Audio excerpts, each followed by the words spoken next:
And Romans 12:2 says, and do not be conformed to this world, but be transformed by the renewing of your mind, that you may prove what is good, that you may prove what is that good and acceptable and perfect will of the Most High. And what is conforming, family? Falling in line with what the world does and how it say do it. And walking out situations as the world will walk it out and carry it out.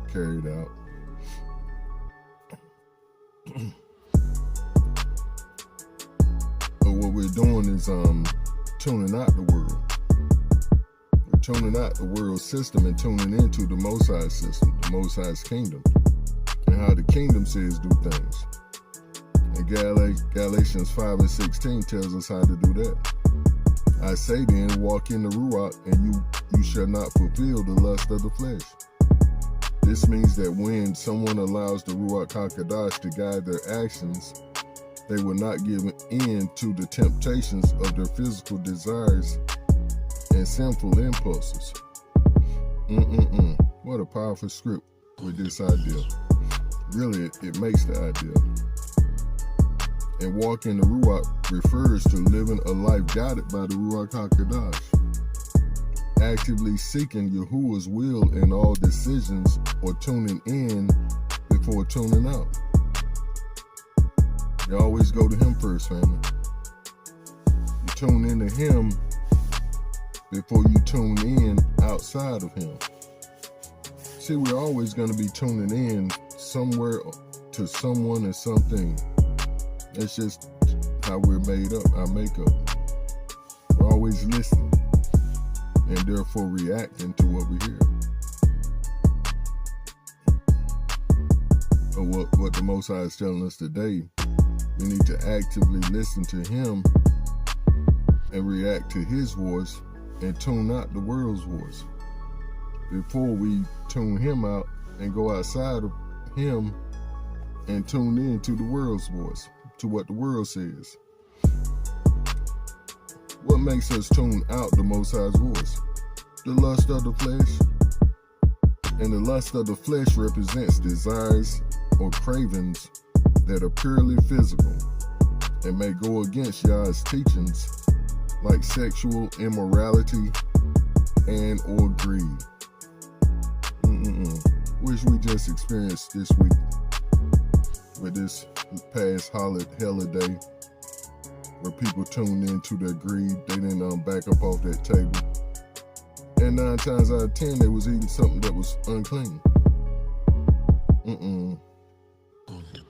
Indulging in the lust of the flesh. Hallelujah. Thank the Most High. He's getting us out of that lifestyle.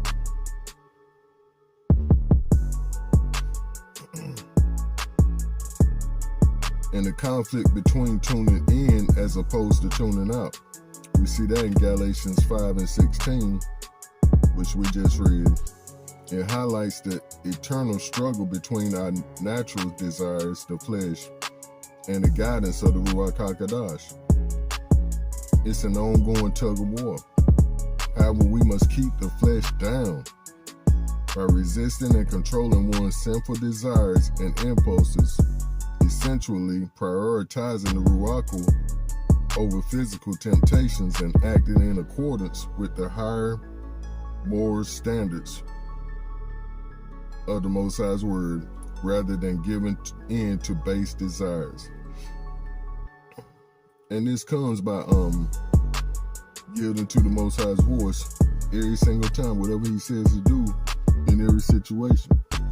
However, family, this does take studying to show yourself approved.